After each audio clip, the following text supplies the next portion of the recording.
అందరికీ నమస్కారం. Welcome to our channel south north అత్తాకోడలు. ఇప్పుడు నేను చూపించే రెసిపీ జొన్న దోశ టమాటా పల్లీ చట్నీ అండి. ఇది డైట్ చేసే వాళ్ళందరికీ కూడా, షుగర్ వాళ్ళకి కూడా, షుగర్ ఉన్న వాళ్ళకి కూడా అందరికీ చాలా మంచి ఫుడ్. ఎందుకంటే ఇప్పుడు జొన్న రొట్టె అంటే ఇప్పుడు పిల్లలు సాఫ్ట్వేర్ జాబ్ చేసే వాళ్ళందరూ ఎక్కువసేపు కూర్చొని వర్క్ చేయడం వల్ల బొజ్జలాగా వచ్చేస్తుందండి పిల్లలందరికీ, ఇప్పుడు సాఫ్ట్వేర్ జాబ్ ఎంప్లాయీస్కి అందరికీ. అలాగనేసి వాళ్ళు ఫుడ్ మానేస్తున్నారు. నైటు రైస్ తినకుండా రైస్ వద్దు బొజ్జు వచ్చేస్తుంది అనేసి రైస్ తినట్లేదు. మా పిల్లలు కూడా అట్లనే మాట్లాడుతున్నారు. అందుకే జొన్న రొట్టె చేయడానికి రాకపోతే ఇలా జొన్న దోశ, జొన్న ఇడ్లీ, రాగి దోశ, మిల్లెట్స్ తోటి ఏదైనా ఫుడ్ ట్రై చేసి వాళ్ళకి పెట్టాలి. ఓకేనా? అందుకే ఈ రెసిపీ చూపిస్తున్నా. ఇప్పుడు జొన్న దోశకి ఒక 2 కప్పులు జొన్నలు తీసుకుంటున్నానండి.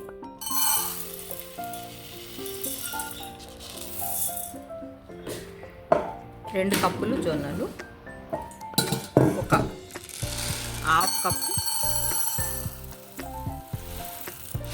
హాఫ్ కప్పు మినపప్పు,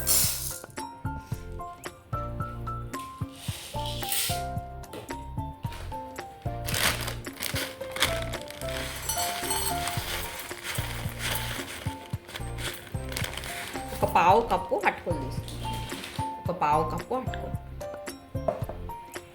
ఇవి జొన్నలు చాలాసేపు నానతాయండి, అందుకనేసి ఒక 12 అవర్స్ పైనే నానబెట్టుకోవాలి. జొన్నలు 3 టైమ్స్ కడిగేసి 12 అవర్స్ నానబెట్టుకోవాలి. మినపప్పు మాత్రం తొందరగా నానిపోతుంది కదా, ఒక 2 అవర్స్ నానబెట్టుకుంటే సరిపోతుంది. ఈ జొన్నలు 12 అవర్స్ పైనే పడుతుంది. మినపప్పు తొందరగానే నానిపోతుంది కాబట్టి 2 అవర్స్ సరిపోతుంది. ఓకేనా? ఈ అటుకులు కూడా మినపప్పులో వేసుకొని నానబెట్టేసుకుందాం. ఓకేనా? ఇప్పుడు నానబెట్టేసి నేను గ్రైండ్ చేసుకునేటప్పుడు చూపిస్తాను. జొన్నలు మినపప్పు నానబెట్టుకున్నా కదండి, ఇవి 12 అవర్స్ అయిపోయింది. జొన్నలు ఇట్లా నానినాయి అన్నట్టు.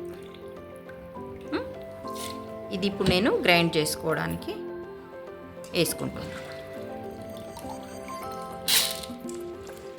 మనము జొన్నలు మినపప్పు గ్రైండ్ చేసుకున్నాం కదా, ఆ పిండి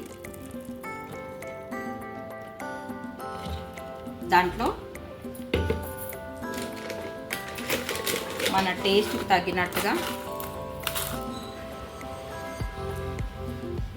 తగ్గినట్టుగా సాల్ట్,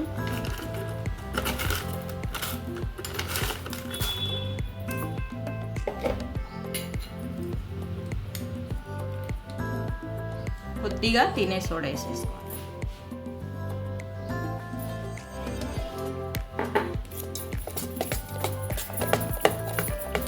కలిపేసి మూత పెట్టి పెట్టేసుకోవాలండి. పొద్దున మనము చేసుకోవడానికి రెడీ అయ్యి పొద్దుట వరకు పులుస్తుందండి. పిండి పులిసిందండి. జొన్న దోశకి పిండి రెడీ అయిందండి. ఇప్పుడు మనము దోశ వేసుకుందాం. స్టవ్ పైన పెనం పెట్టిన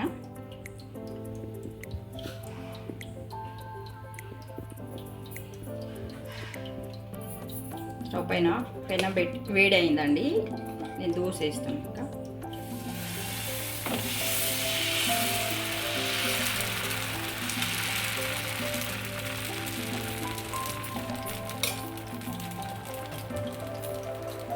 పైన కొద్దిగా ఆయిల్,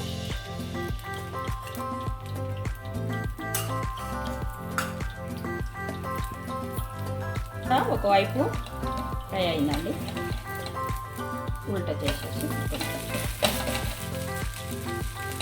దోశ ఫ్రై అయిందండి.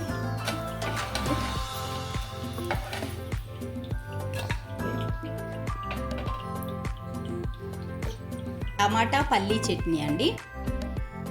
ఇది ఇడ్లీకి, దోశకి, వడకి, ఏ టిఫిన్కి అయినా కానీ బాగుంటుంది. చేసి చూడండి ఒకసారి. దానికి కావాల్సిన పదార్థాలు చూపిస్తాను. ఒక పెద్ద టమాటాలు, ఒక 8-9 అంటే మన కారం ఎంత తింటే అంత అన్నట్టుగా ఎండుమిర్చి, ఒక కప్పు పల్లి, ఒక 2 రెమ్మలు కరివేపాకు, ఒక 10 వెల్లుల్లి రెబ్బలు. చేసే ప్రాసెస్ చూపిస్తాను. పల్లి చట్నీకి స్టవ్ పైన ప్యాన్ పెట్టి కొద్దిగా ఆయిల్ వేసుకోవాలండి. ఆయిల్ వేడైందండి. ఇప్పుడు వెల్లుల్లి వేసుకోవాలి.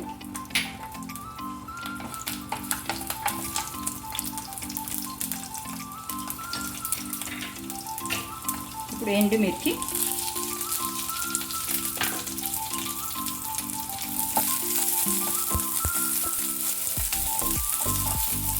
మిర్చి కూడా కొద్దిగా ఫ్రై అయిందండి. ఇప్పుడు టమాటో మగ్గిపోయిందండి. ఇంకా ఇది స్టవ్ ఆర్పేసి చల్లారబెట్టేసుకుందాం. పల్లీలు కూడా ఫ్రై అయినాయండి. స్టవ్ ఆర్పేసి పల్లీలు కూడా చల్లారబెట్టుకుందాం.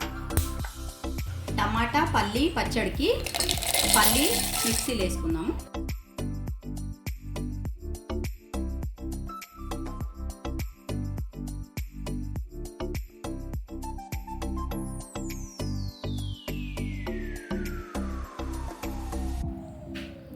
పల్లి, ఎండుమిర్చి, సాల్ట్ వేసుకొని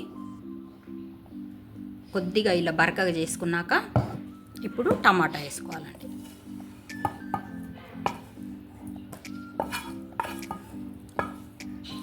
ఇప్పుడు టమాటా వేసి మళ్ళీ ఒకసారి మిక్సీ చేసుకుందాం. కొద్దిగా వాటర్ వేసుకొని గ్రైండ్ చేసుకోవాలండి. టమాటా పల్లి చట్నీ మిక్స్ చేసుకున్నాక ఇలా అవుతుందండి. కొద్దిగా వాటర్ వేస్తూ చేసుకోవాలి. మిక్సీ జార్ కడిగేసుకొని ఈ వాటర్ కూడా దీంట్లోనే వేసేసుకోవాలండి. మీకు ఇంకా చిక్కగా అనిపిస్తే ఇంకొంచెం వాటర్ వేసుకోవచ్చు. చట్నీకి పోపు కోసం స్టవ్ పైన ప్యాన్ పెట్టేసి కొద్దిగా ఆయిల్ వేసి, ఆయిల్ వేడైందండి. కొద్దిగా ఆవాలు,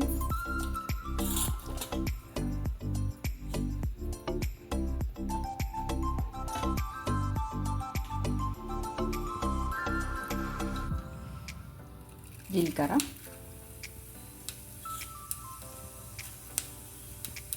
కొద్దిగా మినప్పప్పు,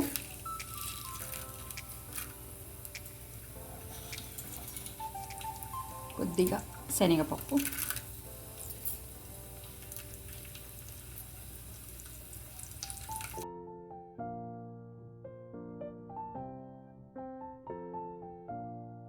ఎండుమిర్చి రెడీ అయిపోయిందండి.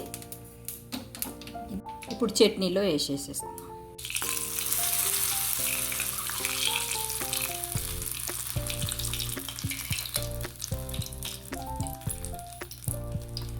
పల్లి చట్నీ రెడీ అయిందండి. మీరు ఒకసారి ట్రై చేయండి. ఇలా ఏ టిఫిన్లోకైనా చాలా టేస్టీ ఉంటుంది. ఒకసారి ట్రై చేసి చూడండి. మీరు జొన్న దోశ రెడీ అయిందండి. ఇది టమాటా పల్లి చట్నీ, ఆ రెసిపీ కూడా దీంట్లో ఉంది, చూడండి మీరు. ఇది అల్లం చట్నీ. మీ ఇష్టం, ఏ చట్నీతోటైనా తినొచ్చు. కాకపోతే ఈ చట్నీతోటి చాలా బాగుంది అట్లా అనేసి పెట్టిన. ఇంకోటి, ఇది షుగర్ పేషెంట్లు కూడా తినొచ్చండి. జొన్నలు కదా, జొన్న రొట్టె అందరికీ చేయడానికి రాదు కాబట్టి ఇలా ట్రై చేయొచ్చు. ఓకేనా? హెల్త్కు మంచిది, ఎవరైనా తినొచ్చు, పిల్లలు పెద్దలు ఎవరైనా తినొచ్చు. సరేనా? రెసిపీ నచ్చినట్టయితే మీరు తప్పకుండా లైక్ చేయండి. మీ ఫ్యామిలీ మెంబర్స్కి, మీ ఫ్రెండ్స్కి షేర్ అండ్ సబ్స్క్రైబ్ చేయండి. మీరు సబ్స్క్రైబ్ చేసుకుంటే మేము ఇంకా చేసే రెసిపీస్ మీకు అన్నీ నోటిఫికేషన్కి వస్తుంటాయి. అప్పుడు తప్పకుండా చూడండి.